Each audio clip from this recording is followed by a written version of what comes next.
সবাইকে জানাই পয়লা বৈশাখের শুভেচ্ছা। তো আজ আমার বাড়িতে পয়লা বৈশাখ উপলক্ষে পুজো হয়েছে। সবাই জানো কি না জানি না, আমি গার্মেন্টের ব্যবসা করি, সেই কারণেই পুজোটা করা। প্রত্যেক বছর বড় মার কাছে যাই, তো এই বছর বড় মার কাছে গিয়েছিলাম পুজো দিতে কিছুদিন আগে। তো আজকে দিনে ইচ্ছা ছিল ঘরেতে পুজো করা লক্ষ্মী গণেশের, তাই পুজো করেছি ঠাকুরমশাইকে দিয়ে। সবাই বলো কেমন হয়েছে, আর সবাই প্লিজ সাপোর্ট করো, পাশে থেকো, আর লাইক কমেন্ট শেয়ার করতে ভুলো না।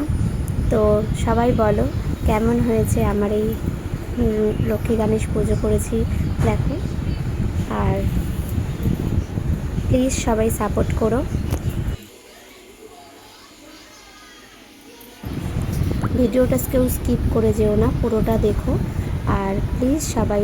আর এই যে দেখতে পাচ্ছ গণেশ ঠাকুরটা, এটা আমার হাজব্যান্ড নিজের হাতে এঁকেছে।